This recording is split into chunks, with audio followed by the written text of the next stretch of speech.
এই কয়দিন আগে একটা ডকুমেন্টারি, কোন একটা টিভি, মাই টিভি না কিসের একটা ডকুমেন্টারি দেখলাম, পার্কের ভিতরে সব স্কুল ড্রেস পরা ছেলেমেয়েরা হাত ধরাধরি করে বসে রয়েছে। বাপ মা ভাবতেছে যে নামি দামি স্কুলে যাইতেছে, ছেলেরা মেয়েরা যাইতেছে, চুল চাষলাই দিতেছে মেয়ের, আর ওই মেয়েকে সারাদিন বসে আছে ওই পার্কের ভিতরে স্কুল ড্রেস পরে। বুঝছেন এগুলা কেন? বাপ্পা মনে করতেছেন যে আমারটা, মানে চোখ বুঝে থাকা আর কি, আমারটা কিছু করে না, আমারটা আমার চরিত্র ফুলের মতো পবিত্র। তিনি বলছেন আমারটা করে না, অন্যরা করে সব। সে তো কোনোদিন জিজ্ঞেস করছেন তাকে তার বিয়ের দরকার কিনা? কোনোদিন জিজ্ঞেস করছেন তার কেমন লাগে? কোনোদিন কোনো সম্পর্ক স্থাপন করছেন না? এটা চোখ বুঝে থাকতে চান, আগে ক্যারিয়ারটা হয়ে নেক তারপরে বিয়ে দিব। ততদিনে যে কি করতেছে সেটার কোনো ই নাই। এই জন্য আমি বলি যে একাধিক বিয়ে হচ্ছে ওয়াজিব, শুধু সুন্নাহ হিসেবে আমি বলি না। সুন্নাহ তো অনেক বড়, এই লম্বা চুল, কান্দে চুল রাখা, এটা সুন্নাহ হিসেবে আমি বলি না। এর চেয়ে অনেক বড় সুন্নাহ আছে, সেগুলো পালন করেন। 4 বিয়ের চেয়ে অনেক বড় সুন্নাহ আছে, এটা করেন, সুন্নাহ হিসেবে বলি না। কিন্তু আমাদের সমাজটাকে বাঁচাইতে হলে বিয়েটা ইজ এ মাস্ট। যদি আপনি রাখতে, ভেঙে পড়বে সমস্ত, অলরেডি পড়ছে, অলরেডি ভেঙে পড়ছে। আপনারা দেখেন, আপনারা দেখেন না, ইসলামিস্টদের কথা বলছে, আপনাদের মতো দাড়ি টুপি আলাদা ফ্যামিলির কথা বলতেছে।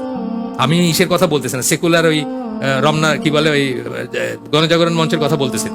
আমি আপনাদের ফ্যামিলির কথা বলতেছি। আপনার খবর নিয়ে দেখেন, আপনার ফ্যামিলি ভেঙে পড়তেছে।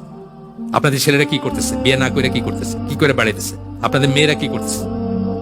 যায়েন একদিন ওই পার্কে গিয়ে দেখবেন, জিয়া উদ্যান, চন্দ্রিমা উদ্যান আছে না, যায় দেখেন ওইখানে কি করতেছে। ডকুমেন্টারি তুলছে, বলতেছে আপনি এখানে কেন কি করতেছেন? আপনার তাহলে আব্বার সাথে কথা বলি, আর না, সাথে সাথে হাইটা গেল না, কথা বলবে না, মুখ ঢেকে ফেললো, এটা করলো এটা করলো। স্কুল ড্রেস পরা, উত্তরাতে একটা ফুড কোর্ট আছে আপনার উল্টা সাইডে, ওই বিএনএস সেন্টার, ওইখানে আপনি একদিন 11টার সময় যায়েন স্কুল ডেতে, আপনি দেখবেন যে উত্তরার নাম করা স্কুলগুলার ক্লাস 6-7 ছেলেমেয়েরা হাত ধরে করে বসে এখানে ই করতেছে, স্কুল ফাঁকি দিয়ে খাইতেছে আর আড্ডা মারতেছে, প্রেম করতেছে সোজা বাংলায়। আপনি মনে করছেন আমার মেয়ের চরিত্র ফুলের মতো পবিত্র, আমার মেয়ে এটা করে না, অন্যরা করে সব।